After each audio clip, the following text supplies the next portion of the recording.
assunto de hoje é Freud e a religião. O criador da psicanálise foi também o mais corrosivo crítico das religiões. Por isso mesmo, é oportuno nesses dias de retorno do fundamentalismo religioso e das trevas do pensamento anticientífico. Nascido na metade do século da ciência, formou-se entre pensadores que se colocavam na trincheira da luta da ciência contra a religião. E permaneceu até o fim um cético, herdeiro também do iluminismo e da razão. Na adolescência leu Diderot, um rebelde anticlerical que, junto com D'Alembert, produziu o monumental Enciclopédia dos Conhecimentos Humanos alcançados até o século anterior, o século XVIII. E ele leu ainda Feuerbach, filósofo hegeliano crítico da alienação religiosa, a quem o materialista Marx devotou um estudo. No entanto, foi a teoria darwinista da evolução das espécies que mais marcou sua obra, sobretudo no tocante à cultura e à religião. Mas Freud não foi um pensador otimista quanto à capacidade das luzes vencerem as trevas da ignorância e da irracionalidade. Isso talvez se deva à leitura de Thomas Hobbes, que, 2 séculos antes, advertiu que o homem é o lobo do próprio homem, preceito que Freud sempre aceitou. Essas e outras informações se encontram no livro Freud, Uma Vida para o Nosso Tempo, do historiador Peter Gay, a biografia mais compreensiva de sua vida e obra, que recomendo a vocês. Como vou citar aqui apenas os escritos de Freud que se referem diretamente à religião, para contextualizá-las no conjunto da obra de Freud, eu sugiro a leitura de Freud, Pensador da Cultura, de Renato Mezan.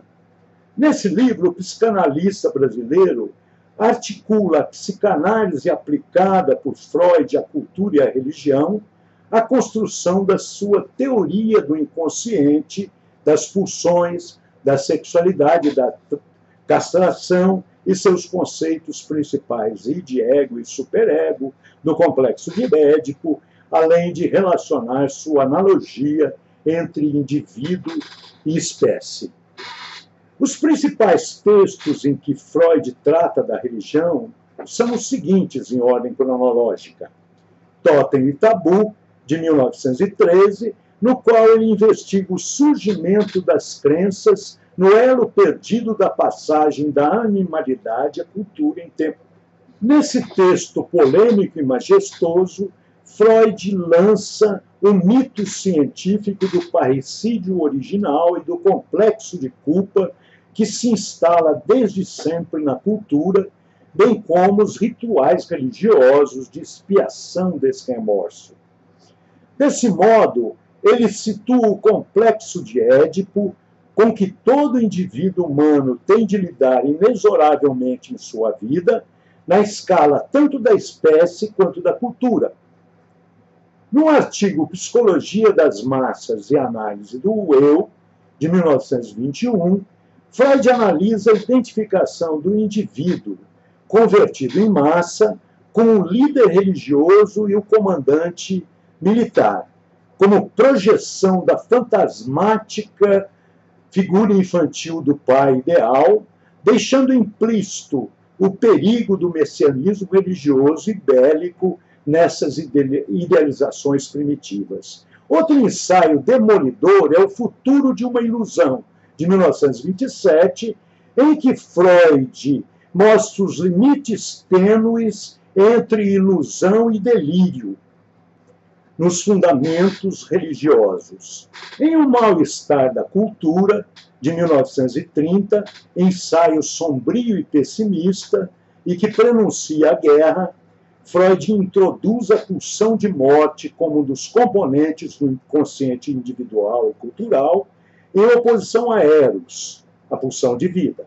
A religião, se não sublimada pela própria cultura, pode ser uma das expressões mais perigosas da pulsão de morte. O seu último ensaio sobre o assunto, publicado no ano da sua morte e no início da Segunda Guerra Mundial, é Moisés e o Monoteísmo, em que Freud psicanaliza a própria religião dos seus antepassados, de forma dura e contundente. Como conclusão, a crítica radical de Freud investe principalmente contra as religiões monoteístas de Deus como Pai. Todas elas se originam de um assassinato primitivo fantasmático que se repete de forma simbólica e ritual nos templos. Ele se refere à fé judaica e à fé cristã, mas pouco se dedicando ao Islã, na qual é estranha esta imagem de Deus. Compreende o homem e sua cultura pela lei natural e que todas as religiões são sistemas de pensamento não esclarecido e de uma dependência imatura. Para Freud, são 3 os grandes males da religião.